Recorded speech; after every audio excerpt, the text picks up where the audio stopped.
So let's give a warm welcome for Chris 50. All right.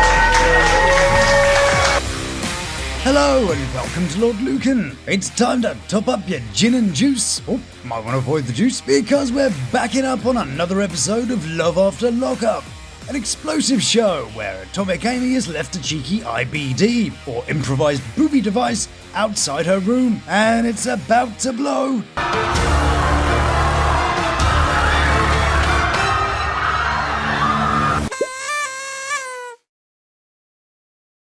Also in today's show, Despair is having her own little tell-all. Now here comes the Boring boozy Bianca is in it again. Okay, just leave me alone. The amazing Julian is taking his clothes off again. Thank you for weakness at this time. Suspicious Joey is having a phone inspection. What did you say to her? I'm gonna show you. And Turbulent True is playing in the phone pit.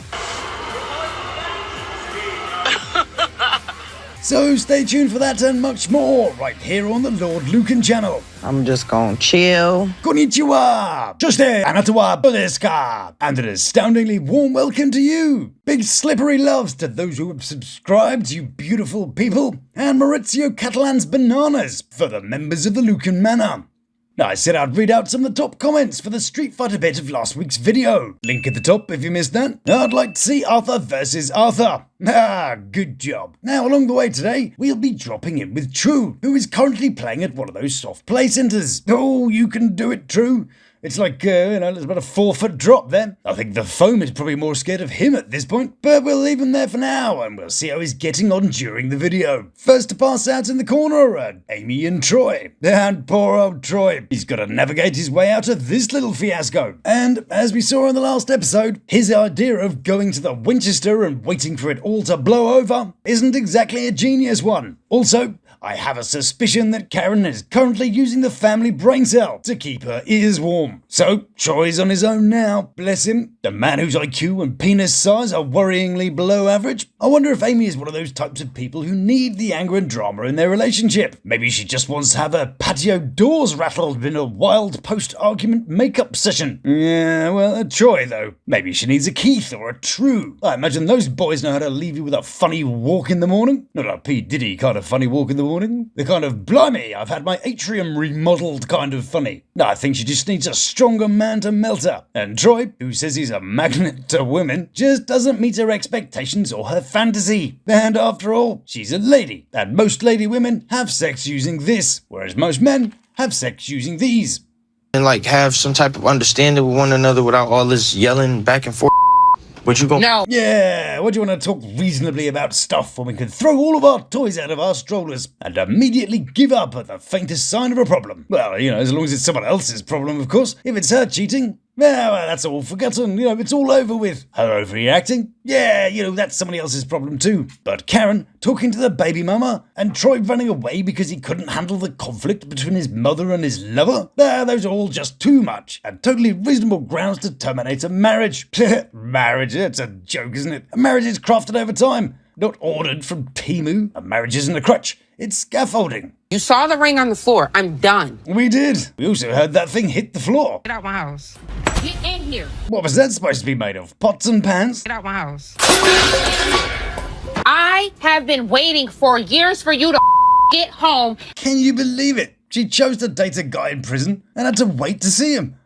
How inconvenient. I want to talk to the manager. And now you come here, you've only been home a couple days, you're already gone. Yeah, why didn't you get stuck between a couple of rocky, hard places, stupid? She clearly actually meant stick around and read my mind. And side with me, not your mother. I'm sure he's dying to talk to somebody that's screaming at him, yeah. What would you put the Seeing as all that conversation he'd tried earlier was working so well. You didn't take your phone, so obviously you don't want to talk to me. All right, can you do me a favor? Please, stop yelling. That's number one.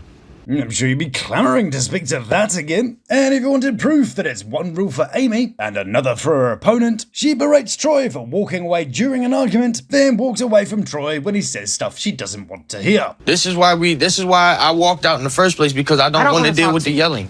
And Troy's so confused by the whole thing that he's invented his own word for her tantrums. Zeruiah can be temperamatic at times. Temperamatic? temperamatic. Cool, temperamatic. Sounds a bit like a bed you see on one of those JML adverts. Except this one throws you out and then chucks jewellery at you. Or it sort of sounds like one of those special Swiss beds that gives you, direct access to the afterlife. Speaking of which, there was recently a couple from England land who have opted to unalive themselves at a facility in Sweden. It's kind of bittersweet, actually, because she's terminally ill and he says he can't live without her. So they've opted to leave the world together and on their own terms. But as I'm scrolling through the website, I do have to wonder. Imagine being hired to do the marketing shots for that. Firstly, you wouldn't hire Julian and his branditivity to write the copy, but also, you wouldn't want to be this guy, would you? Okay, yes, just jump in for a few photos. Yeah, how about perching? I could perch just about here. Yeah, we need actually shots of someone in the murder machine. I mean, in the pod. Well, I don't know. Well, how about an action shot of, me perching with intent? No, don't worry, you'll be fine. Just try and avoid that big yellow button.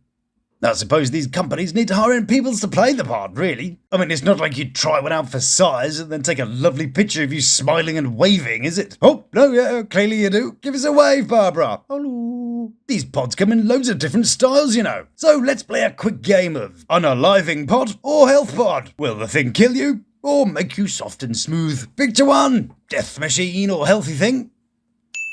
Picture 2, heaven or, heaven.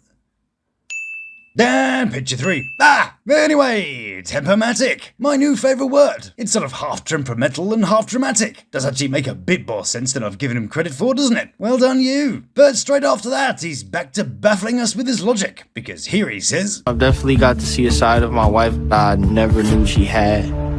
But then seems to have forgotten that he's already said this. I just didn't think that she would lash out on me in person like that. So she was like it on the phone, and he thought she'd somehow be less incendiary in person. Yeah, well, I think Karen needs to hurry up with that brain cell. So then Amy tells Troy to get out of the way, then gets into a position where he's in the way. Get out my way.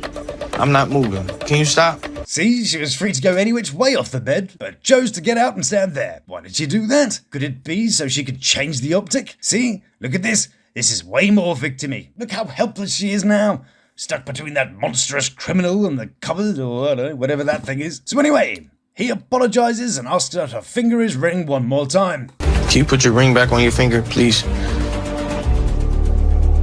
More of that coming up. Let's check back in with True and see how he's getting on. Yeah, we're getting braver. But now, other reality checks that keep bouncing have been signed by Shonta and True. And Shonta is probably the first Lawd person to do an entire interview without even looking at the camera.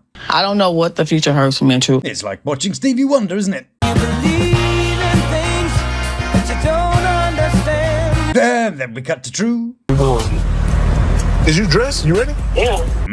That's a nice watch. Hang on a second. Is that watch from the luxury Liege range? Retailing on Temu for a blistering nearly £20? It's even got those little bumps that are supposed to look like sparkles from a distance. And a seam where the two halves of plastic were sewn together. I don't know, platinum, whatever. That gambling must be paying off. But anyway, this whole segment is leading up to whether or not True will be recalled to prison, following his parole violation for not staying at his mum's house. So, will he be carted off to prison, or will he be staying to get more familiar with the foam pit? Guess we'll find out shortly. And before we move on, it's time for a little commercial break. If you'd like to support the channel, then kindly watch as much of the advert as you can. It helps me in a bunch of ways. So, skip the skip to support the channel, and I'll see you very soon. Hello and welcome back, my delightful buttercup. It's now time for a spot of despair in Arthur. Today, mostly unlikable despair is off to meet her friends who are equally as bitterly cynical. It might be perfectly nice. I mean, this one's got little pixie ears. Oh, and this one.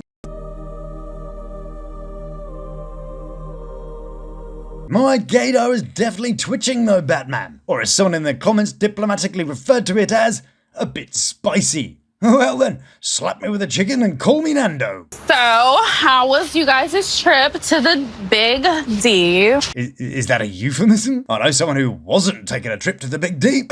So then Despair shows a really compassionate side by describing Arthur's mental fitness as... When he first came home, he had a mini mental breakdown. If that didn't have the eye roll, that might have registered somewhere in the low 3.5 area of the give a shit scale. The amazing scale of how many shits a person gives, on a scale of Lizzie to Deontay, but with the eye roll, I'd say it's somewhere down here in the 1.5 area, between Joey and Christine. There we go. Everything needs a scale, you know. We have the Scovilles for the hot stuff, bodily pain is rated on the dolorimeter, and stings are measured on the shits, and stings are measured on the Schmidt scale. Like, oh Schmidt, I've been stung. So now we have the Schmidt and the give a shit scales. And understandably, her friends have reservations. I remember the name. I'm guessing that's what all the noise was about. I don't know, maybe try talking one at a time, maybe? Remember certain situations. No, guess not. Care about him as much. So anyway, these two think the relationship will end in tears, and we'll be meeting the man himself very shortly. And while we amuse our bouches and wait for Arthur, we monitor True's progress. Good job. Now off to spend some time with Bianca. Not my idea of fun either. And good news, everyone. Good news, everyone. That plant from last week is back. Ah, good times. So anyway, I suppose I better talk about this one then. Desperate to have some kind of drama to moan about, Bianca has decided to start some more he said, she said on her man's cousin. I want you to be happy. Yeah, I want you to see too, Bianca. I think you're cool.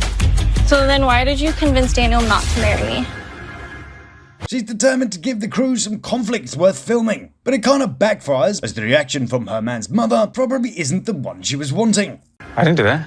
You did? I did not do that. You convinced him not to marry her? Let's shift the context quickly and re-listen to that reaction. If the sentence was, "Hey mum, I've scored the winning goal in some sort of soccer ball club thing." You did? Yeah, that sounds about right. Now let's put it back. "Hey mum, I've accidentally ruined your other son's chance at a meaningful and important marriage." You did? She made a Lizzie Schmitz attempt to hide her glee. All the time Bianca's just sitting there like, yeah, I mean, can you believe it? He didn't want to marry me of all people. Pfft, crazy. Also, the dress. That's how you dress to meet the parents for the first time, is it? Poor dad over here. He's having flashbacks to the last turkey in Walmart. But the whole I understand addiction thing is showing very obvious cracks. If he's not seeing me drink, how does that affect him? You know what I mean? Well, we know what you mean. But then she answers her own question. I mean, I don't think he woke up that morning and was like, I'm gonna do fentanyl. I think it was just around him. I'm not going to patronise you with how that is not at all understanding addiction and recovery. Then I'm just going to show the brother's face. Only a fool would say that. Quick, check on True. I think he's actually going in this time. Brace yourselves, everyone. What a moment for us all. Now he's, just got to get out of there again. We'll pick up with him later. But first, we're off to catch up with Julian and Christine. And Christine is giving us an indication that we should take a drama with a pinch of Himalayan salt. Julian and I had a bit of an argument out on the street because he lost his job. Arguments? What do you mean when you said... Babe. And then everything was fine 2 seconds later? Can we go home? Okay. Call that an argument? I think Amy calls that breakfast. But it gives us an indication of how seriously we can take her claims that he is such a horrible person with a pinch of salt. Anyway, all eyes are on Julian as he's got that big dealio interview going on. Thank you for meeting us at this time. He may not be wearing any trousers, but at least he's pulled his socks up. Although, true story time. Sorry, Mum. I was paid to perform in a video where I was to be an office assistant. Can you believe it? $160 for a 23-minute video. Anyway, perhaps Julian can fulfill a gap in the market for those who want that sort of 80s executive experience. Yeah, baby. I'm going to install your Grammarly. Or, maybe something like, hey, baby, let's run your ideas up my flagpole and understand consumer needs in relation to your fiscal quarter. Sexy. Sure.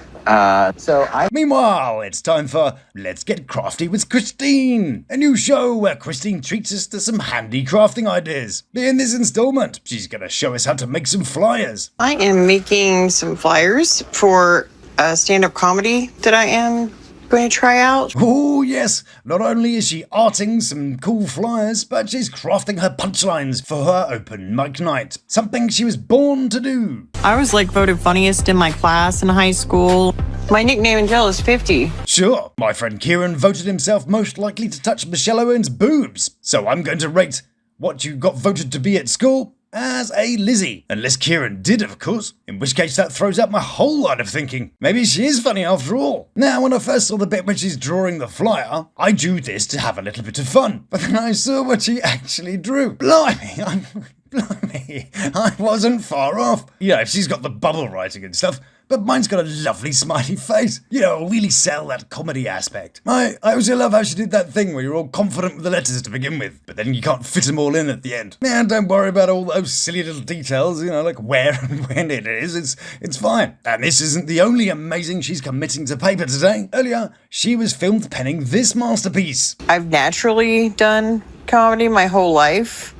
Could this be the hallowed first draft of her first routine? Well, let's have a look then. So, the top bit is something about herself. I'm not the best at something. Robbing banks, probably. Then she's 36 old with a God only knows what all this bit is. But the bottom part, I think, could be the semblance of a comedy bit. People in history that I would shoot on sight. Looks a bit like shit on sight, but I'm assuming that's what she meant. And yes, the idea of seeing one of these people to actually shoot on sight might be somewhat problematic, but hey, let's suspend our disbelief for one delightful moment. Let's see. Mother Teresa, the cost cutter from Calcutta. Ah, good girl. She must have watched my video from last week. Link in the floaty boxy thing up there, hopefully. Thomas Edison, the guy who nicked the idea for the light bulb, then sued the inventor for nicking his idea. We can kind of thank Edison for Hollywood, you know. Or not, you know, depending on your perspective. Nothing about the lights or anything. He had nothing to do with neon. It was because, for some time, all things film had to go through him. Because he had the patent for the first film cameras, or kinetoscopes, known as the Edison licensing system. He held every camera and every film they needed to ransom. And everyone got so annoyed at him for suing them and generally being a right pain in the bum that they moved the industry from New Jersey to a place you may have heard of called Hollywood, where instead of using his stuff, they imported it all from Europe. So, you know that awful woman doing that Snow White remake? That's Edison's fault. Yeah, thanks Edison. Oh, and Topsy the elephant didn't like it much when she was electrocuted, along with all those dogs he unalived. But shh, don't tell my best friend. His son is called Edison. Hi Jay, yep, nothing going on here, you know, just chatting about boobs or something. Anyway, back to Christine's list. Number 3 is Henry VIII. Okay, and if a joke here is, where are the other 7? I think I'd steer in the direction of a career in copywriting. Sure, Henry VIII was a bit of a rogue, took down an entire belief system because he couldn't stand his missus anymore. I think we've all been there. Whatever this list is all about, I'm just too excited to hear her material. But someone who isn't excited about it is Julian. Boo. And he has the job of trying to describe reality to Christine. Well, you know, if there's anyone in this show that could exercise some tact and diplomacy, it would be Julian. So let's sit back and watch as he attempts to discourage Christine without digging himself any holes. It took me a while to get your sense of humor. And I just worry about people not getting your sense of humor. No, yeah, not a bad angle. It's about timing. People need time to find you funny. It's a fairly gentle strategy. Everybody else thinks I'm funny. Except for you. Yeah, Julian, you just don't know funny like she does. Although anyone appearing on TV dressed like this must have a sense of humour. But will Julian sacrifice his dignity to go watch her perform? Well, stay tuned to find out. I'll think about it. Okay. I wonder how True's getting on with the phone bit. Oh, there he is. I think he's moved. Good work there, True. There's a trip to North Carolina on the agenda, where we'll find Kim and Joey. Have you noticed I've dropped the creepy Kim bit and the dodgy Kim bit? Because I have a feeling that she is what we call in England land normal for Norfolk, i.e. Norfolk is a bit weird, therefore if you meet a weird person there, that's quite normal. Hence, normal for Norfolk. I'm wondering if Kim is normal for North Carolina. I know North Carolina has given us a few legends, like Nina Simone, Pam Grier, and Gaylord Perry. But I think there's a base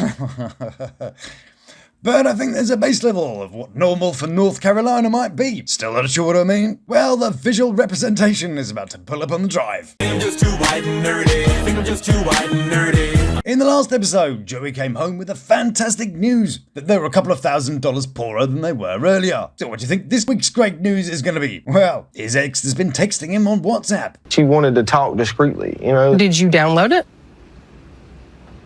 Sure did. Spoken like a true genius. Although there is one small quality about Joey's score of 1 on the give a shit scale. He didn't lie about it. You know, necessarily. He's not going to tell you about it unless you ask. Therefore he thinks he hasn't actually lied, and therefore he's not actually being deceptive. But I think no one's ever explained to him what lying by omission is. I'm going to suggest that they think an omission is where they go looking for the clitoris. What did you say to her? I'm gonna show you. And he actually does too. that's where Kim gives us a little glimpse of how unreliable she is as a narrator. So she whips that bad boy off at Joey and has a little scroll. He actually said, "Why did you text me while Kimberly was with me?" Like, well, that's not exactly true and not exactly false. Let's see the message. He said, "Why did you say all that when you know I'm with Kimberly?" Not, "Why did you message me while Kimberly was with me?" Sure, it's the same kind of words, just jumbled up a bit. So she too is not exactly being deceptive and not exactly lying. It's kind of anagram lying. All the words are right, just in the wrong order, and has a little bit of, creative license applied. So in essence, you can't trust either of what these people say. The end. And after phone inspection, Joey swing those hips back to the car and away from the engagement party they're due to throw. where are you? Engagement party, you go to it by yourself. Call while you at it. Will the party proceed? Who cares? Before we go marching on, it's time for another commercial break. So as before, please skip the skip to support the channel. And I'll see you in a minute. Welcome back, and thank you for staying tuned. Back now to see Shonta and True, and we were holding our breath to see if True is going to be recalled to prison. Yep, no, it's fine, apparently. Have you noticed the 420 vein winding through this season? As we know, Karen's been on the gummies, and now True is wearing a Runts t-shirt. Anyway, True has escaped recall, but has been put under house arrest indefinitely. No worries, we might think. He can just chill at Shonta's. Haha, no. That would have been the case if he had actually bothered to fill in the paperwork to do that. But because he had absolutely no intention of getting this far with Shonta, or whatever kind of reason he makes up, he has to go stay with a friend of a friend. Her name Pepper. Yeah, and she's just a friend, right? She's just a friend. Ooh, those eyeballs got a bit excited. She's just a friend. Who is Pepper again? Oh, Pepper. She's got a brother called George and likes muddy puddles, and she also seems to live in Abbotsford. But don't you worry about all that. I'm sure it's totally legit. Yo. And now it's time to hammer a bit of horror as we lurch our way back to see Despair and Arthur. And now Arthur's meeting the friends and family. And to make a good impression, Arthur is slightly creative with his occupation. Clothing designer. Yes, sir. All right. Sure, okay, yeah, clothes designer. Well, he did make a handbag the other week. If thinking about it is enough to make you a clothes designer, then if I think Despair is a cunt, does that make me a gynecologist? But the truth comes out and Arthur tells me what he did. I was incarcerated for a robbery and evading arrest in a motor vehicle. He doesn't look very impressed. Pfft, kids these days. In my day, we used to do 3 armed robberies on the way to school, with no shoes on, in the snow. But Despair's friend has a different idea. One of my main things I focused on was recidivism. Holy shit, recidivism. Who invited Miss Big Brain over here? We were all cool, making up our own words like temperamatic and branditivity. And old Smarty Pants rocks up with a recidivism, which is just a big shiny word for re-offending, really, used in penology. Penology. Sounds like you got a degree in cock. But she lost most of the people at the table with her big shiny words and, her little fluffy words. So we went to go see Julian and Christine instead. And it's Christine's big moment. Oh, I can't wait. So let's give a warm welcome for Chris 50. All right. What? How can they cut us off like that? I want to see Christine rock's gig. Fine, we'll have to wait till the finale next week to find out. We never want to try it ever again. Just lost my... Let's see how True's getting on with that foam pit. Oh look, he's nearly there. It's very nearly exciting. Back on track. And the next train is arriving at Amy and Troy's place. Yeah, World War III is fully underway. I love you. I love you, beautiful. My baby. Okay then, well, clearly it's fine now. Just her going super critical, throwing everything away, then being totally fine 5 minutes later. Totally balanced and reasonable behaviour. So, now that's all over and presumably fine now, Amy's decided to go to Buffalo after all, and Troy's allowed to have his feelings back. I want to be a wonderful father and just want my daughter to know that she can come to me for anything. As long as it's not like, help with your homework. But then, a visitor arrives at the house. Oh, look at who here. Hey, Yana. Well, we'll have to wait till the next episode to see what happens there. So don't miss the thrilling conclusion. Now, what are the conclusions of this video? Well, first we're going to see if True made it out. This is sad.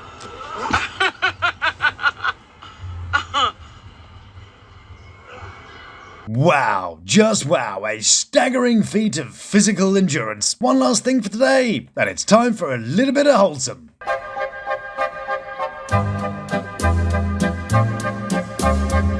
And that, my friends, is all we have time for today. Thank you so much for joining me. It's been an absolute pleasure to amuse you. So until we meet again, stay beautiful, love to my three, and you take care of yourself.